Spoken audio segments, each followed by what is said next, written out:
Hello दोस्तों, Pangi series के second part में आपका स्वागत है। इस सीरीज़ में हम हिमाचल प्रदेश के जनजातीय क्षेत्र पांगी की यात्रा आपके साथ शेयर कर रहे हैं। फर्स्ट पार्ट में हमने पठानकोट से चंबा की जर्नी कवर की थी और आज इस सेकंड पार्ट में हम चंबा से पांगी घाटी के किलाड़ तक जाएंगे।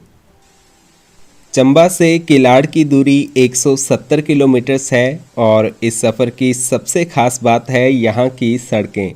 4500 मीटर्स की हाइट पर से होकर साच पास क्रॉस करना है, जो कि सबसे इंटरेस्टिंग पॉइंट होगा और मैं उसके लिए काफ़ी एक्साइटेड हूँ।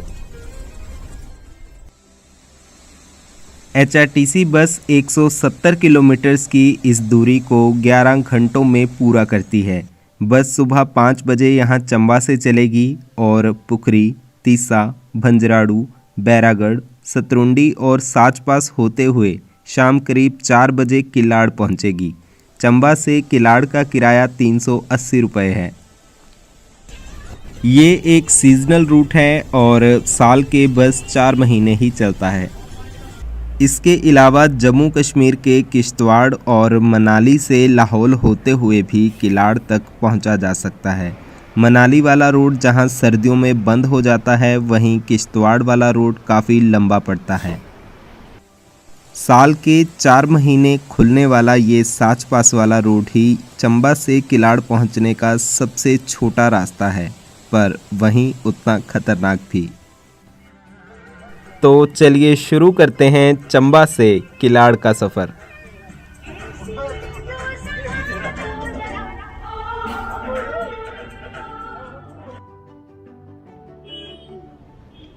मैं यहाँ चंबा में होटल चामुंडा व्यू में रुका हूँ और मैं तो सुबह 3:30 बजे ही उठ गया और 4:30 बजे तक यहाँ बस स्टैंड पहुँच गया हूँ।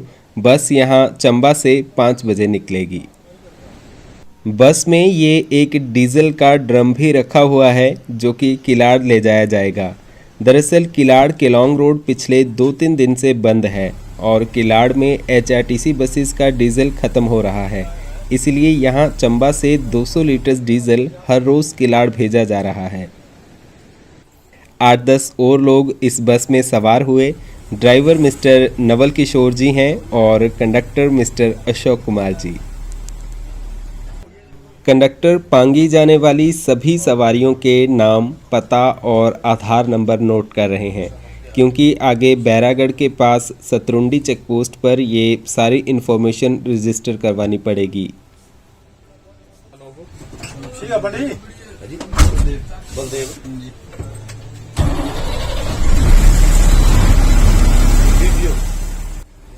ठीक 5 बजे हमारी बस चंबा से किलाड़ के लिए निकल पड़ी और अभी थोड़ा उजाला भी हो गया है।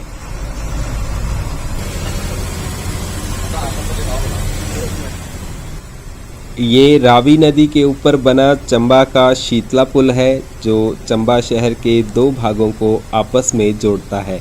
इस नए पुल के साथ ही यहाँ पर एक पुराना शीतला पुल भी है।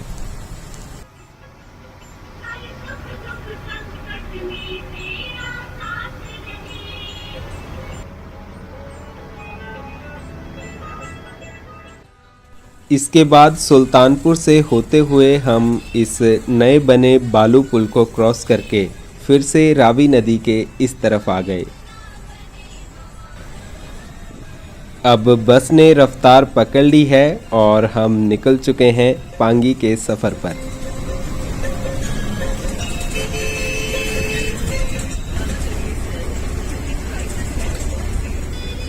इसके बाद बस रावी नदी के किनारे से होती हुई जा रही है। ये रोड कहीं सिंगल लेन है तो कहीं डबल लेन।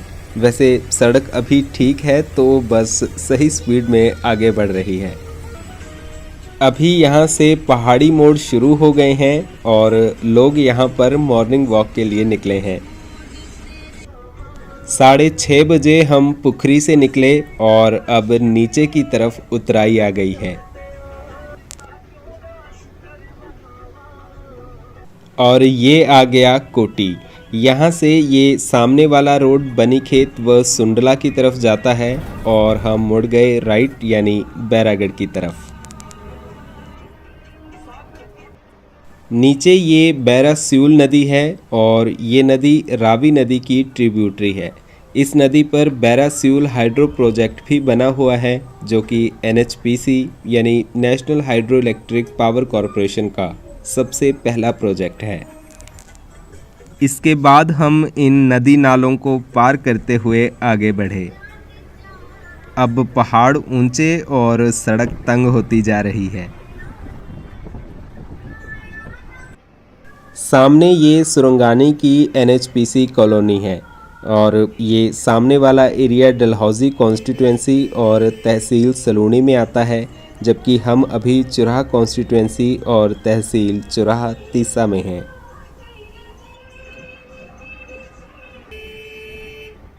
इसके बाद हम पहुँचे मधुवाड़।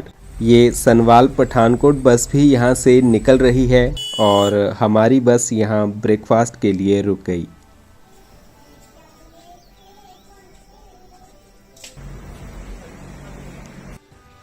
यहाँ नेगी ढाबा पर पराठा, दही और साथ में दाल भी मिली। खाने के लिए यहाँ पर बस का 20-25 मिनट का ब्रेक है और ये प्राइवेट बस भी चंबा की तरफ जा रही है। इसके बाद हमारी बस आगे चल पड़ी। अभी तक तो रोड सही है, लेकिन जैसे जैसे आगे बढ़ रहे हैं लैंडस्केप स्टीप स्लोप सा होता जा रहा है और खाइयाँ इतनी गहरी हैं कि अगर थोड़ी सी भी ऊंच नीच हो जाए तो नीचे नदी में ही मिलेंगे।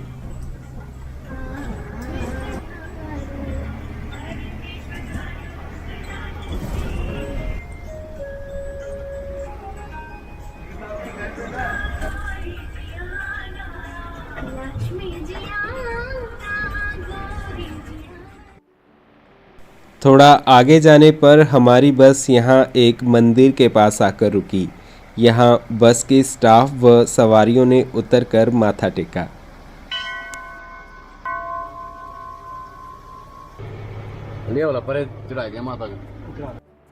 हमारी बस वैसे तो चंबा से किलाड़ रूट पर जा रही है, पर इसका LED बोर्ड हरिद्वार मनाली दिखा रहा है। यहाँ रोड तंग है तो बड़ी गाड़ियों से पास लेने में थोड़ी दिक्कत है। बरसात का मौसम है तो डंगे के एज तक गाड़ी ले जाना भी सही नहीं रहता। ऊपर से यहाँ काफ़ी जगह लैंडस्लाइड्स भी हुए हैं तो थोड़ा ध्यान से ही चलना पड़ता है।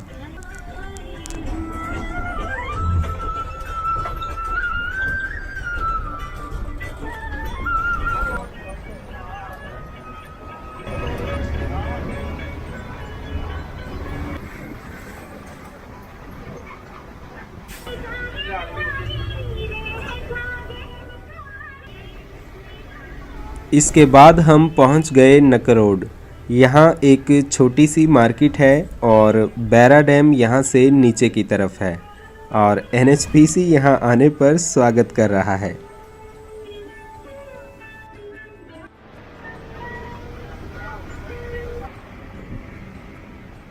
नकरोड से आगे अब आएगा तीसा।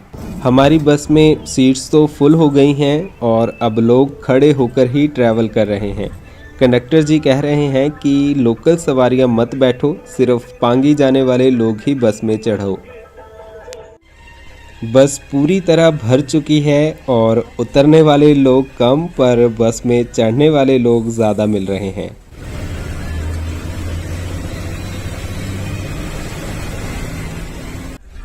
साढ़े 8 बजे हमारी बस तीसा पहुंच गई। चंबा से यहाँ तीसा तक पहुँचने में हमें 3.5 घंटे लग गए। भंजराड़ू अब यहाँ से थोड़ा ही आगे है। यहाँ तीसा से बैरागढ़ 29, देवी कोठी 38, साचपास 62, किलाड़ 98, केलोंग 141 एंड लेह 599 किलोमीटर दूर है।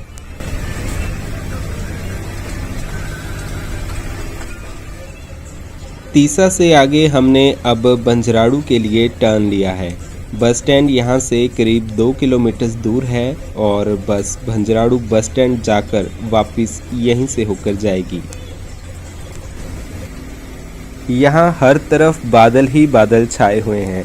दरअसल चंबा से यहाँ तक अब ये भंजराड़ू ही सबसे ऊंची जगह है। पहले तो हम नदी के किनारे से होते हुए फिर धीरे धीरे पहाड़ की हाइट चढ़ रहे थे, लेकिन अब भंजराड़ू पहुंचकर लगता है कि हम काफ़ी ऊंचाई पर आ गए हैं। 8:45 बजे हम पहुंच गए भंजराड़ू। ये भंजराड़ू का बस स्टैंड है और चंबा डिपो की सनवाल चंबा बस यहाँ पर रुकी हुई है।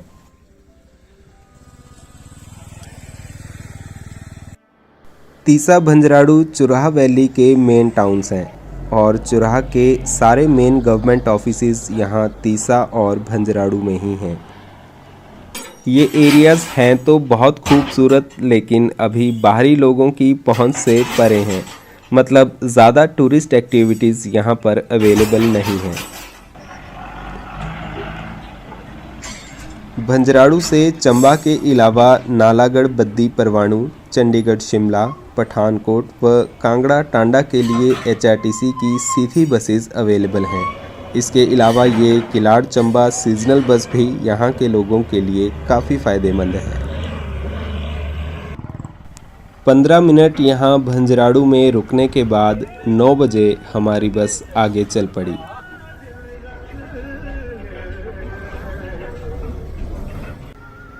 बस फिर से यहाँ नीचे चौक पर आ गई। हम लेफ़्ट साइड से आए थे और अब भंजराड़ू जाकर हम राइट यानी बैरागढ़ की तरफ मुड़ेंगे। कंडक्टर अशोक भाई यहाँ से आम खरीद रहे हैं। बोले पांगी में ये सामान बहुत महंगा मिलता है तो हम यहीं से ले जाते हैं। इसके बाद हम चल पड़े बैरागढ़ की तरफ। सड़क बीच बीच में ख़राब है, लेकिन बाहर के व्यूज़ बहुत सुंदर हैं। हरे भरे से पहाड़ और ये उमड़े हुए बादल।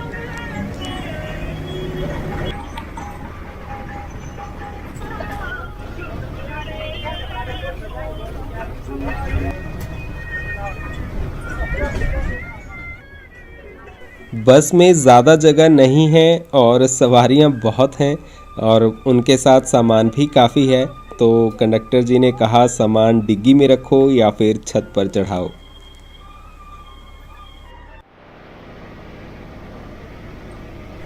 ये पहाड़ चढ़ने के बाद ऊपर आएगा बैरागढ़। मैं तो भंजराड़ू में ही सोच रहा था कि काफ़ी ऊंचाई पर आ गए हैं, लेकिन बैरागढ़ तो इससे भी ऊंचा है और बड़ी बात अभी तो साच पास बाकी है। ये सब सोचकर मेरे मन में तो गुदगुदी सी हो रही है।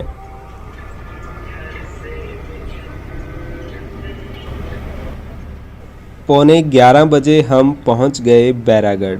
बैरागढ़ इस तरफ चुराह वैली का लगभग आखिरी परमानेंट सेटलमेंट यानी गांव है। इसके बाद अगला गांव पांगी घाटी में ही आएगा। बैरागढ़ से थोड़ा आगे जाते ही ये सतरुंडी बैरागढ़ पुलिस पोस्ट आ जाती है। यहाँ पर बस के सभी पैसेंजर्स की डिटेल्स रजिस्टर करवानी पड़ेंगी। इसके बाद हम चल पड़े साच पास की ओर। यहाँ के पहाड़ एकदम स्टीप जैसे हैं, तो ऐसा लग रहा है कि हम तो मानो बादलों में ही पहुँच गए हैं।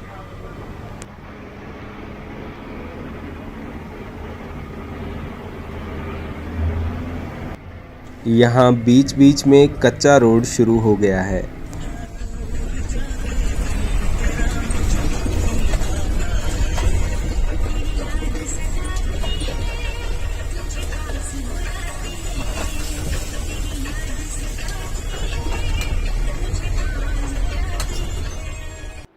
ये सारा एरिया जम्मू कश्मीर सीमा के साथ सटा हुआ है और यहाँ पहले कई आतंकी घटनाएं भी होती रही हैं, लेकिन अब ये एरिया काफ़ी सिक्योर है और कई टूरिस्ट भी अब यहाँ पर पहुँचने लगे हैं।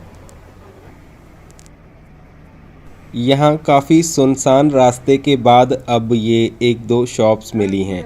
बैरागढ़ के बाद आगे कोई गांव नहीं है। ये जो शॉप्स यहाँ पर बनी हैं ये भी टेम्परेरी ही हैं। जब रोड सर्दियों में बंद हो जाएगा तब ये लोग भी यहाँ से चले जाते हैं।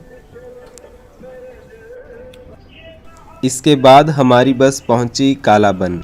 कालाबन में 3 अगस्त 1998 को एक टेररिस्ट अटैक हुआ था जिसमें 35 लोगों ने अपनी जान गंवा दी थी।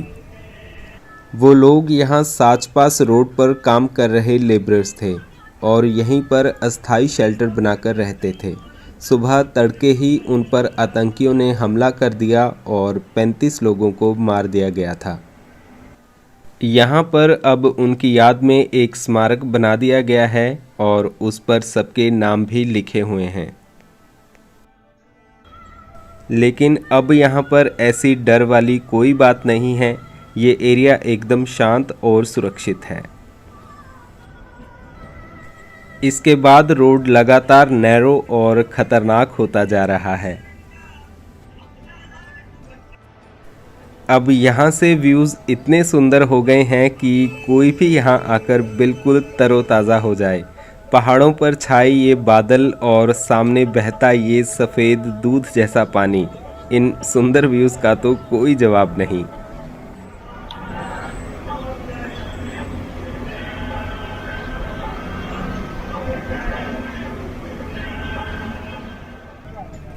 जहाँ थोड़ा सही रास्ता मिले वहाँ ड्राइवर भाई बस को तेज़ भगा लेते हैं ताकि टाइम से पहुँच भी जाएं, वरना ऐसे रास्तों पर तो बस की स्पीड 30 से ऊपर जाती ही नहीं। ऐसी सड़कों पर बस चलाना किसी आम इंसान के बस की बात नहीं है।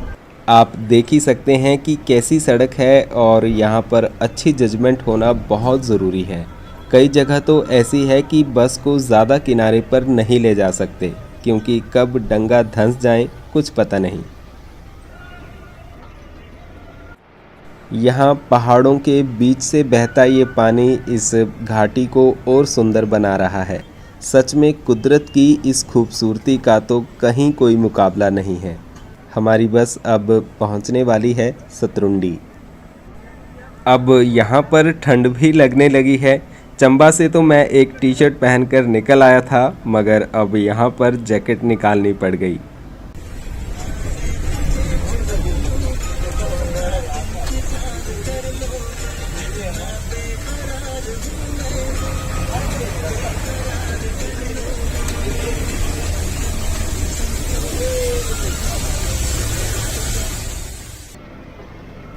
इसके बाद हम पहुँचे सतरुंडी में शर्मा ढाबे पर।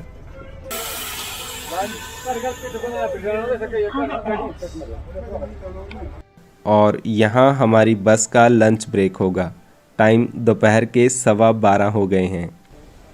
यहाँ बाहर हवा चल रही है और ठंड भी काफ़ी है।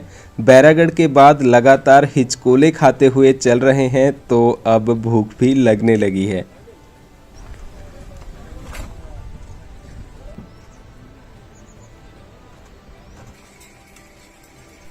खाने में यहाँ पर चावल के साथ राजमा, दाल, कढ़ी वगैरह है और 80 रुपीज़ की फुल डाइट है।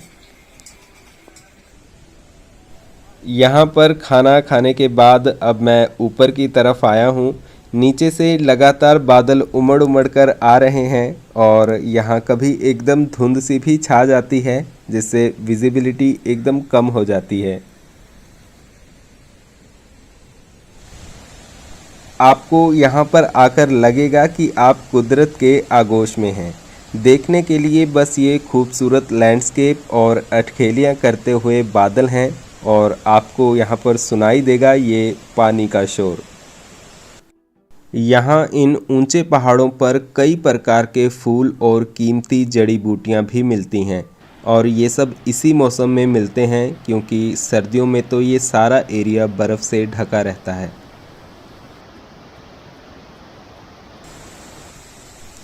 यहाँ कई टूरिस्ट भी अपनी गाड़ियाँ लेकर पहुँचे हैं। गाड़ी से आने में भी यहाँ पर कोई दिक्कत नहीं है, मगर अच्छी ड्राइविंग स्किल्स होना बहुत ज़रूरी है और दूसरी बात की गाड़ी भी इन रास्तों के लिए सही होनी चाहिए और गाड़ी में spare wheel, puncture kit, coolant और टोरअप जैसी ज़रूरी चीज़ें साथ में लेकर ही चलें।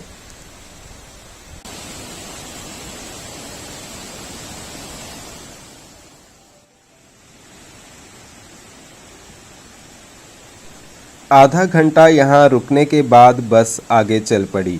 अब हमें यहाँ से आगे और चढ़ाई चढ़नी है और फिर आएगा साच पास।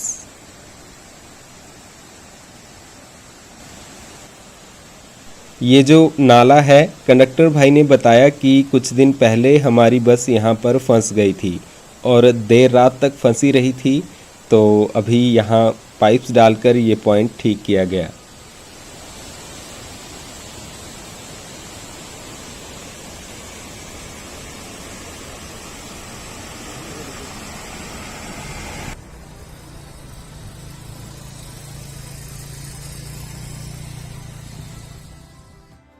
ये नीचे सतरुंडी का हेलीपैड है और यहाँ पर किसी भी आपातकाल स्थिति में हेलीकॉप्टर उतारा जा सकता है।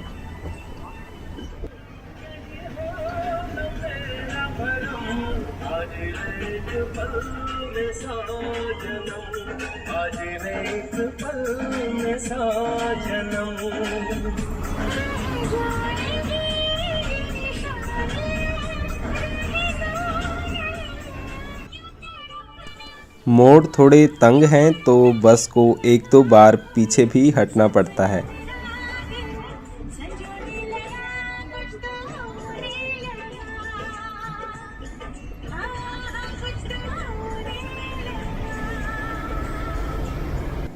अब यहाँ पर धुंध और बादल छा गए हैं, हमारी बस इन बादलों में खो सी गई है।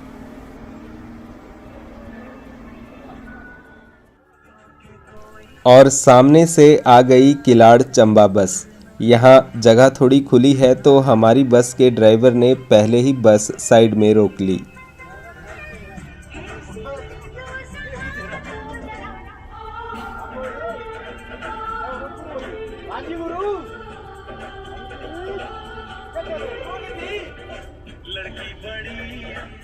दोनों बसेस के ड्राइवर और कंडक्टर थोड़ी देर यहाँ रुककर बातें करते रहे। इसके बाद अब ये लूप्स स्टार्ट हो गई हैं। ऐसे लूप्स अक्सर किसी पास पर पहुंचने से पहले ही होते हैं, तो अब लग रहा है कि हम साच पास की फाइनल चढ़ाई चढ़ रहे हैं। आगे पीछे होकर हमारी बस मोड़ मुड़ पा रही है और हम लगातार चढ़ाई ही चढ़ रहे हैं।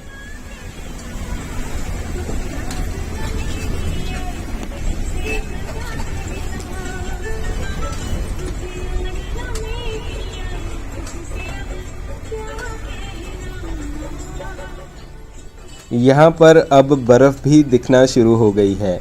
यहाँ साच पास पर हमेशा बर्फ़ रहती है, मतलब ये बर्फ़ सर्दियों में गिरी होगी और अब तक यहाँ पर मौजूद है। अभी कुछ ही महीनों में सर्दियाँ आ जाएंगी और यहाँ फिर से कई फीट बर्फ़ जम जाएगी।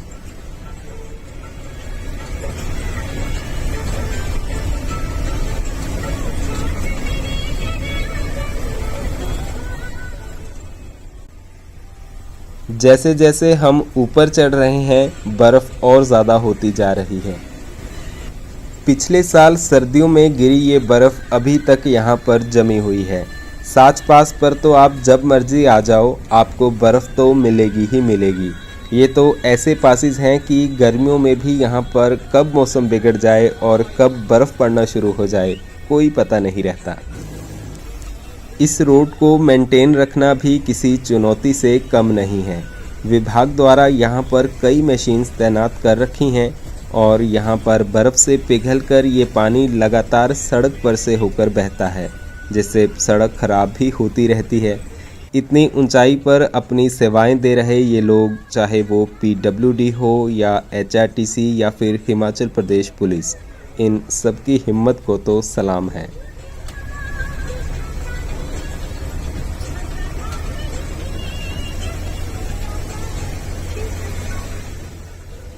इसके बाद अब जहाँ तक नज़र जा रही है वहाँ बर्फ़ ही बर्फ़ दिखाई देने लगी है और बाकी तो वैसे धुंध ही छाई हुई है।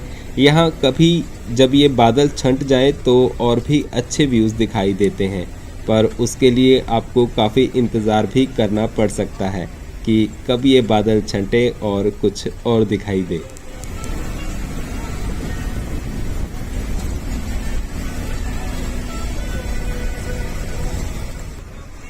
साचपास चंबा ज़िला में पीर पंजाल रेंज पर 4500 मीटर्स ऊंचा पास है। पीर पंजाल माउंटेन रेंज चंबा व चुराह को पांगी से अलग करती है, पर इस साचपास के रास्ते से होकर गर्मियों के मौसम में पांगी तक जा सकते हैं।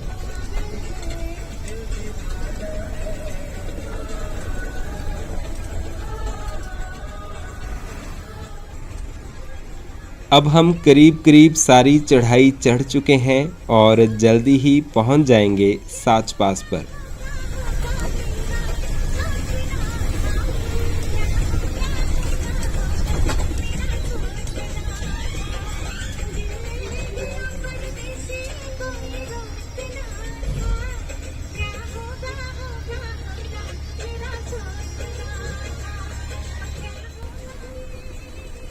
चट्टानों पर से बह रहे पानी ने तो बस के विंडशील्ड वैसे साफ कर ही दिए हैं, अब बस वाइपर ही चलाना है।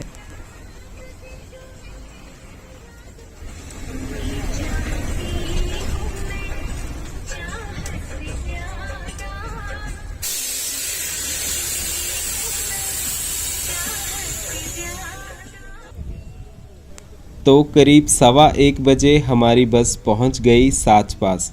यहाँ टॉप पर हमारी बस कुछ देर के लिए रुकी और यहाँ पर एक मंदिर भी है, तो सबने वहाँ पर माथा टेका।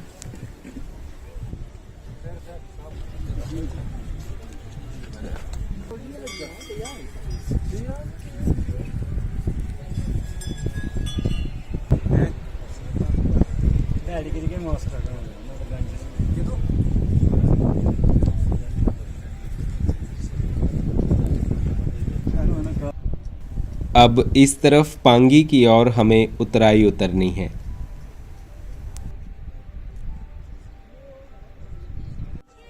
यहाँ करीब 15 मिनट रुकने के बाद हमारी बस आगे चल पड़ी। साचपास पर हवा काफ़ी तेज़ चल रही थी कि ज़्यादा देर वहाँ खड़े रहना भी आसान नहीं है। ऊपर से यहाँ ऑक्सीजन लेवल भी एकदम कम होता है, तो अक्सर लोगों की तबीयत भी बिगड़ जाती है। तो यहाँ पर लापरवाही बिल्कुल ना बरतें, क्योंकि मेडिकल फैसिलिटीज़ यहाँ बहुत दूर हैं। चंबा से ये शेयर टैक्सीज या कैब्स भी किलाड़ के लिए चलती हैं।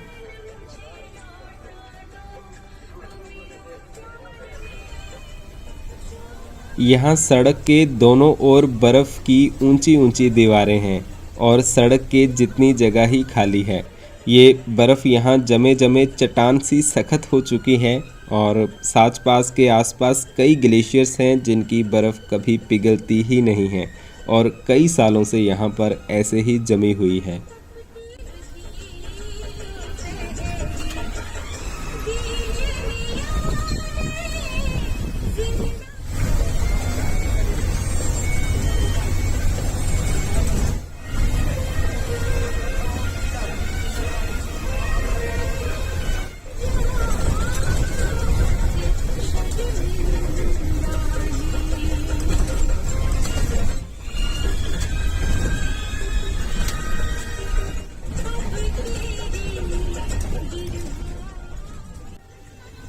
ये सामने है भूत ग्राउंड। वजह तो पता नहीं कि इसे क्यों भूत ग्राउंड कहा जाता है, पर कंडक्टर अशोक भाई ने ऐसा बताया कि इसे भूत ग्राउंड कहते हैं। ये दरअसल एक झील है, लेकिन ये मैक्सिमम टाइम बर्फ़ से जमी रहती है और एक ग्राउंड जैसी जगह बन जाती है। जैसे जैसे हम नीचे उतरते जा रहे हैं, बर्फ़ कम होती जा रही है और हम लगातार उतराई ही उतर रहे हैं।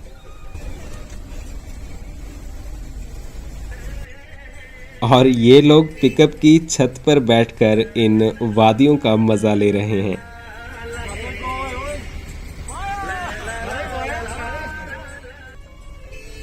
यहाँ कई जगह ये भेड़ें आपका रास्ता रोक लेती हैं। चंबा ज़िला गद्दी बाहुल क्षेत्र है और यहाँ के गद्दी समुदाय के लोग अपनी भेड़ बकरियों के साथ अक्सर इन ऊंचे पहाड़ों पर घूमते रहते हैं।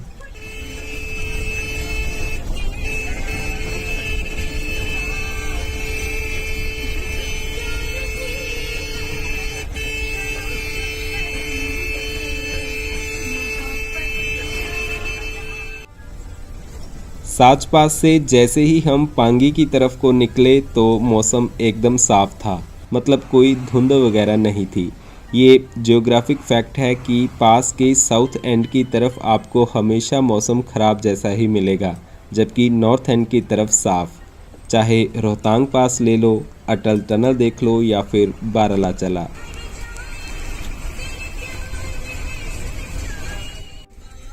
यहाँ ये पहला ट्रक इस तरफ जाते देखा। हालांकि ये एक छोटा ट्रक है, बड़े वाले ट्रक यहाँ से नहीं जा पाते। साच पास से करीब 1 घंटा लगातार उतराई उतरने के बाद हमारी बस भगोटू नाम की जगह पर पहुंची। यहाँ सामने कुछ टेंट्स दिखाई दे रहे हैं और कंडक्टर भाई ने कहा कि हम यहाँ चाय पीने के लिए रुकेंगे। 2:30 बजे हमारी बस यहाँ पर चाय के लिए रुकी और यहाँ पर एक ट्रक और कुछ गाड़ियाँ भी रुकी हुई हैं।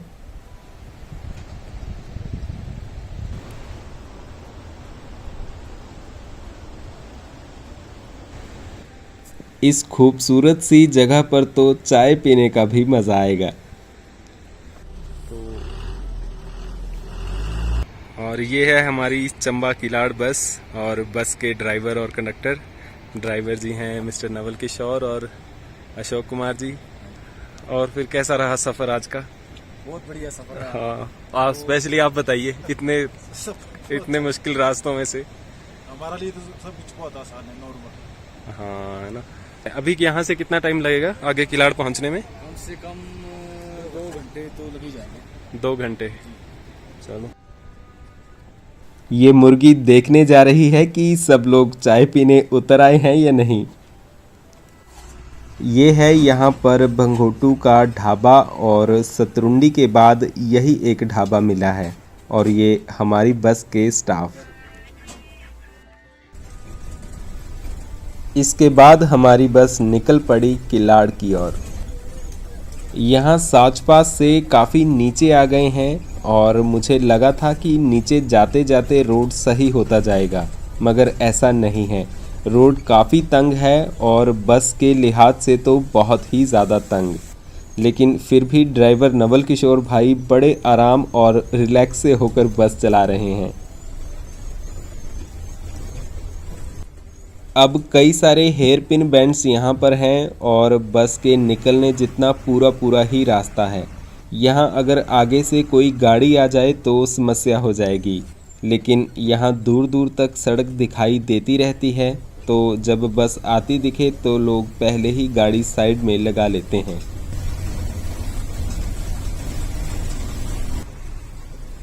एक तरफ ये चट्टानें और दूसरी तरफ खाई है। इधर बस को चट्टान से बचाना है और उधर खाई से, और सड़क है पूरी। मतलब बिल्कुल परफेक्ट जजमेंट होनी चाहिए।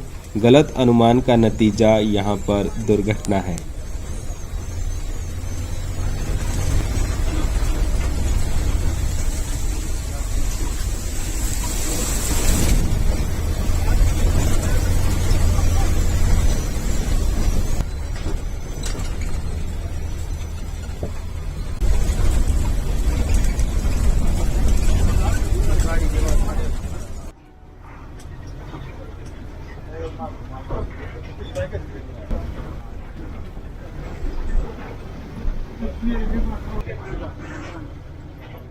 इसके बाद हमारी बस पहुंचती है इस झरने पर। यहाँ पहुंचकर डर भी लगता है, पर आपको थोड़ा सुकून भी ज़रूर मिलेगा। ये इस रोड का सबसे इंटरेस्टिंग पर ख़तरनाक पॉइंट है। ये झरना पहाड़ के ऊपर से निकलता है और रोड को पार करके दूसरी तरफ खाई में गिरता है। सड़क भी यहाँ पर काफ़ी तंग है और बस का पिछला एक टायर तो सड़क से बाहर भी निकल जाता है, लेकिन वही बात कि सब ड्राइवर की अच्छी जजमेंट पर डिपेंड है।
चंबा से साचपास तक तो हम ग्रेजुअली चढ़ाई चढ़कर पहुंचे थे, जिसमें करीब 125 किलोमीटर का स्ट्रेच कवर किया। मगर इस तरफ हम साचपास से लगातार उतराई ही उतर रहे हैं, मतलब एक पहाड़ के टॉप से बस नीचे ही उतर रहे हैं और करीब 40 किलोमीटर की लगातार उतराई ही है।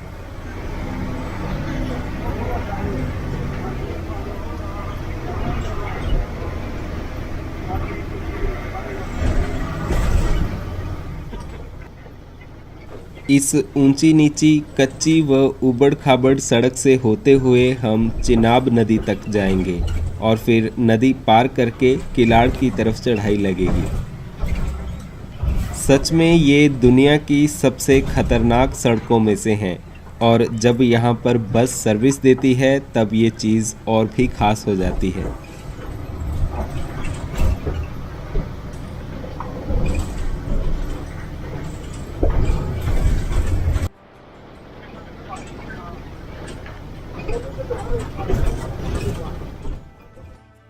ये सामने फिर से आ गए हिमाचल के स्पीड ब्रेकर यानी भेड़ों के झुंड।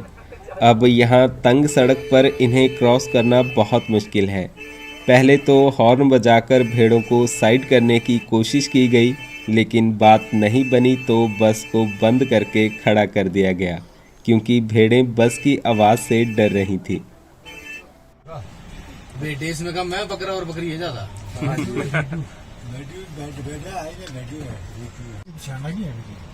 अब पता नहीं उनकी पहचान दे भाई, अलग करते ही नहीं हो। नहीं क्यों नहीं करते, निशान लगाया होता है कान में होगा साला। अच्छा तो देंगे तो देंगे जानते थे तेरी गलती मां बोला नहीं ना, देखा छाड़ है ठोक दे बंद कर दे। इसके सिंपल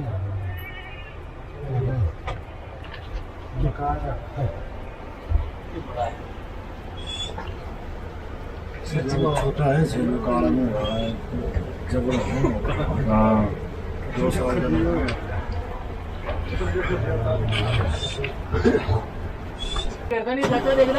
ठहरा उस्ताद है सामने गाड़ी के अंदर ढका चलो बता। फिर धीरे धीरे सब भेड़ें उस तरफ निकली और हमारी बस आगे चली। यहाँ ये कुछ जेसीबी मशीन्स भी लाइन में खड़ी हैं, जो कि सड़क को थोड़ा चौड़ा करने का काम कर रही हैं।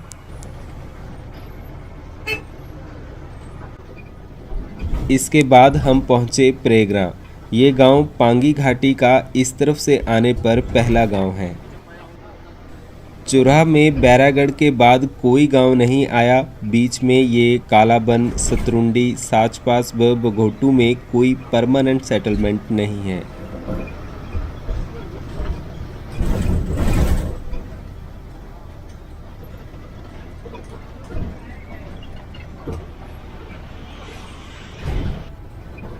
यहाँ थोड़े पेड़ भी दिखना शुरू हो गए हैं, वरना बीच में तो हरियाली गायब सी ही हो गई थी और हम पहुँच गए हैं चंद्रभागा यानी चिनाब नदी के पास।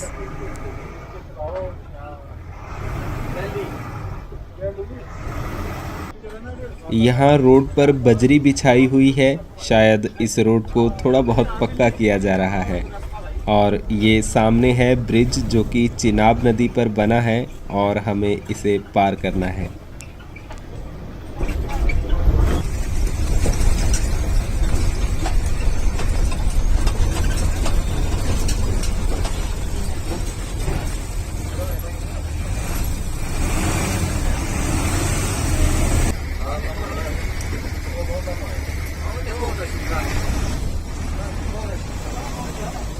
और ये पुल पार करते हुए डर भी लग रहा है।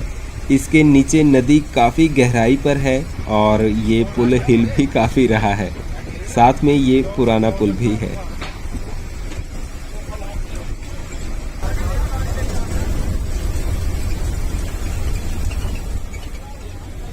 इसके बाद अब किलाड़ करीब 12 किलोमीटर दूर है और फिर से चढ़ाई शुरू हो गई है।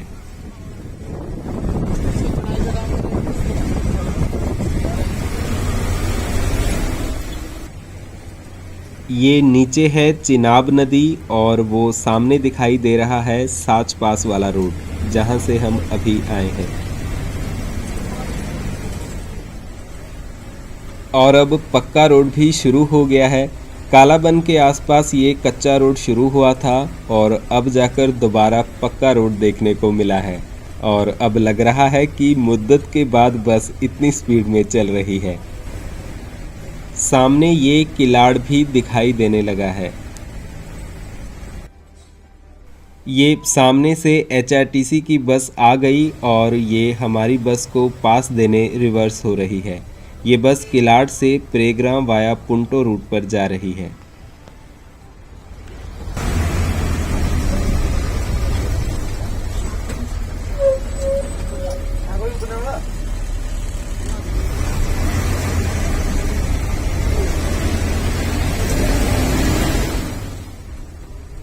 यहाँ अब हम तांदी किलाड़ किश्तवाड़ रोड पर पहुँच गए हैं। ये रोड BRO के अधीन है पर अभी मैक्सिमम स्ट्रेच कच्चा ही है। ये HRTC की एक और लोकल बस किलाड़ से पुर्थी रूट पर जा रही है और यही रोड आगे उदयपुर, केलोंग और मनाली की ओर जाता है। हमें यहाँ से लेफ़्ट लेकर किलाड़ जाना है जो कि 3-4 किलोमीटर दूर है। इधर ये एक और बस आ गई। तो 4:45 बजे हमारी बस पहुंच गई पांगी घाटी के मुख्यालय किलाड़। हमें चंबा से यहां पहुंचने में करीब 12 घंटे लग गए। यहां बहुत सी HRTC बसेस खड़ी हैं जो कि इस घाटी के गांव के लिए सर्विसेज देती हैं। ये पांगी का बस स्टैंड है और बस स्टैंड में जाने के लिए तीखी सी चढ़ाई चढ़ने पड़ती है और बसेस तो मज़े से यहाँ पर चढ़ जाती हैं। पांगी घाटी में HRTC के केलोंग डिपो द्वारा ही बस सर्विसेज दी जाती हैं और करीब 35 रूट्स पर यहाँ पर बसें चलती हैं, जिनमें किलाड़ मनाली कुल्लू व किलाड़ चंबा भी शामिल है।